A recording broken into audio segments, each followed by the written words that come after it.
On the one hand, the U.S. government is going to take this seriously, and on the other hand, it's not obligated to turn her over. You haven't heard the Shanquella Robinson story? Give me just a minute. It is truly heartbreaking. From the way this went down to the way it's still going down with no answers, and it's all being spearheaded out of Mexico surrounding a tourist attraction. So she goes down to Cabo with some frenemies, who she actually, I assume, thought were friends. 6 of them, 7 in total, including Shanquella. Seemed to be going good, but somebody decided to fight her. However, I can't tell you that yet because nobody knew that right away, especially not her mother, who her friends called and lied to, told her she was suffering from alcohol poisoning. They called a doctor in that sat allegedly for about 3 hours while she was declining, allowed her friends to refuse that she go to the hospital. A medical professional saw her declining like that.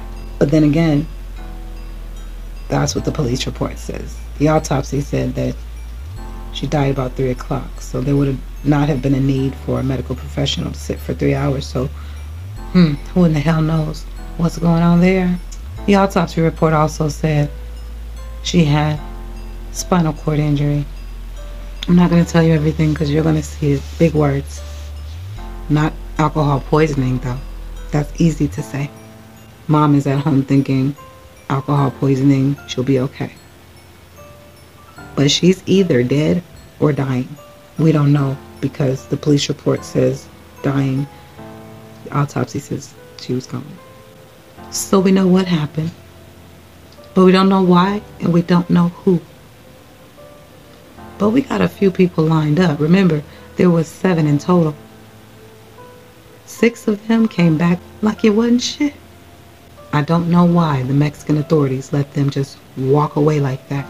Because in my opinion, based on everything I've already said to you, they were all complicit in her death. Now they're all being searched for. We don't know what the hell's going on. Mexico is doing their thing. And remember, this is Cabo. There's money to protect. That's a big deal. At the end of the day, like I said, all of them are complicit. So let's get it together. Mexican authorities, FBI, and everybody else, all the acronyms, figure this one out. This is horrible. It's a hot mess from beginning to end. And it really bothers me. This is irritating. Get this baby some justice.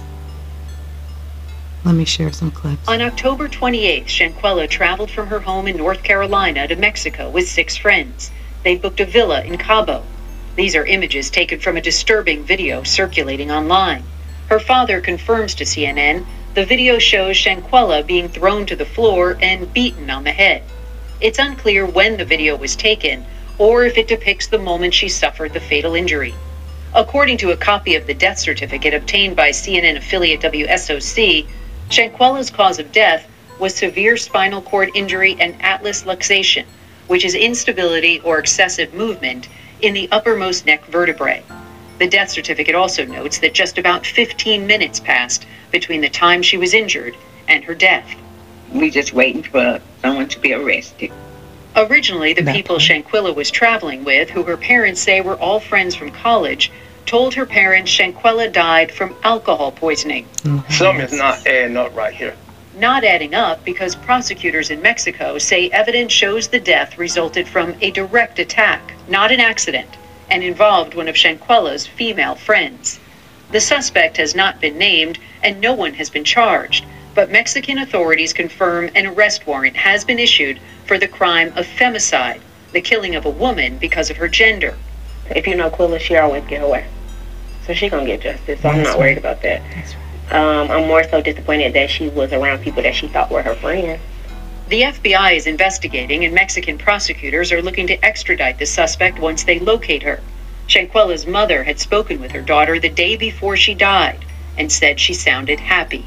She was laughing and talking and said a chef was getting ready to cook them some tacos. And I said, well, okay. Enjoy yourself. Love you. I will talk to you tomorrow. And I never spoke with her again.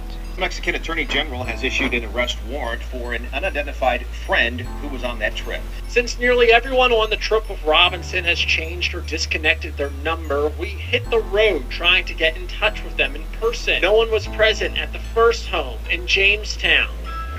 But as I rang the doorbell, I noticed a business card taped to the door. The Forsyth County Sheriff's Office declined to comment, citing an ongoing investigation. We had no luck in Winston-Salem at a home associated with another person on the trip, and after a 45-minute ride to another home in Greensboro, I was told the person who was on the trip no longer lives there. One of the hundreds of cases on the docket in the Gaston County Court Thursday morning belonged to one of the people who went on the trip with Shanquella Robinson. He pleaded guilty to a minor speeding charge, only having to pay $15 plus court fees. Our hope was to talk to him after the case, but he wasn't here. I just sit back and wait on God, because like I say, she's going to get justice. Hundreds turned out to pay their respects at Shanquella's funeral. Her parents are vowing to be her voice and fight for justice. On October 29th, local police reports state that a Baja Resort town guest told medical staff around 2 in the afternoon that Robinson had drunk a lot of alcohol. A doctor determining she was stable but dehydrated, adding Robinson's acquaintances refused to send her to the hospital. The police report stating the Charlotte native went into cardiac arrest, declared dead by 6 p.m. But an autopsy differing from that report, stating medical officials arrived before 3 p.m., quickly declaring Robinson dead from severe spinal cord injury and a dislocated neck. Robinson's family wants answers. I'm just waiting on that day when someone can be arrested. That's all I'm waiting on. So as for those contradictions, Dan Abrams says sometimes that can happen when you have different officials looking into the same case, but it can be problematic for prosecutors. Zoreen Shah, ABC News, Los Angeles. Hotness. Like I said, justice for Shanquella.